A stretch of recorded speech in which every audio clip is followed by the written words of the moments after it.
Good morning, सलाम, राम राम दोस्तों। किसी ने ठीक ही कहा है, कमानी है तो दुआएं कमाएं, पैसा तो हाथ का मैल है।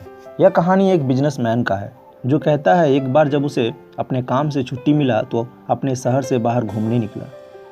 तो उसे चाय पीने का मन किया तो चला गया सामने वाले चाय की टपरी पे। वहाँ जाकर एक चाय ऑर्डर किया। चाय के दुकान वाला सेठ ने कहा, खेमू जा साहब को एक चाय दे।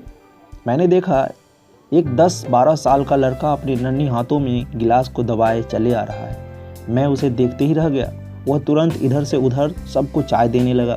थोड़ी देर बाद वह जूठी बर्तन धोने लगा। तपती गर्मी से उसका पैर जल रहा था तो लड़के ने सेठ जी से कहा, सेठ जी मुझे एक चप्पल ला दो, मेरा पैर जल रहा है। तो सेठ ने उसे अपने चप्पल निकाल उसे मारने लगा। कहा, तुझे चप्पल चाहिए, ये ले चप्पल, और गालियाँ देने लगा। मुझे पता नहीं क्या हुआ, मैं उधर रोज जाने लगा। एक दिन जब सेठ किसी काम से दुकान से बाहर गया तो मैंने लड़के को बुलाया।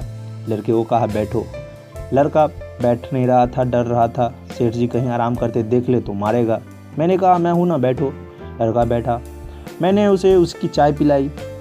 सेठ कभी उसे चाय भी पीने नहीं देता। लड़का चाय पीते पीते रोने लगा और कहा, आज तक मुझे इतना प्यार से कोई नहीं बात किया। मैंने उससे कहा, तुम स्कूल क्यों नहीं जाते, तुम्हें पढ़ने का मन नहीं करता? लड़के ने कहा, पढ़ने का तो बहुत मन करता है साहब, लेकिन मैं बहुत गरीब परिवार से हूँ, ठीक से खाना भी नहीं खा पाता हम लोग। लेकिन मेरे पिताजी ने मुझे यहाँ काम पे लगा दिया। मुझे उस बच्चे को देखकर रहा नहीं गया। मैंने उससे पूछा, तुम मेरे साथ चलोगे? लड़के ने कहा, मुझे क्या काम करना पड़ेगा साहब? उसके उत्तर मेरे मन पर भार बन गया।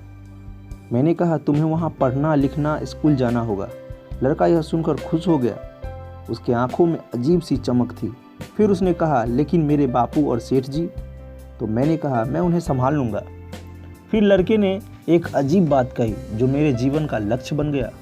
उसने कहा, साहब यहाँ पर मेरी तरह और लड़के हैं जो किसी न किसी चाय की टपरी पर गुलामी कर रहे हैं। क्या आप उन्हें भी भविष्य बनाने का मौका देंगे?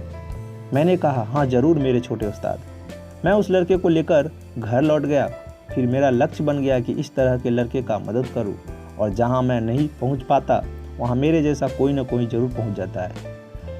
यह छोटी सी कहानी हमें सिखाती है, हमसे जितना हो सके लोगों की मदद करनी चाहिए। आप पैसों से अच्छी बिस्तर खरीद सकते हैं पर नींद नहीं, लेकिन लोगों की दुआएं किसी भी बिस्तर पर अच्छी नींद दे सकती है। इसलिए दुआएं कमाएं, दुआएं। तो दोस्तों, हम लोग फिर मिलेंगे एक नई कहानी के साथ। तब तक के लिए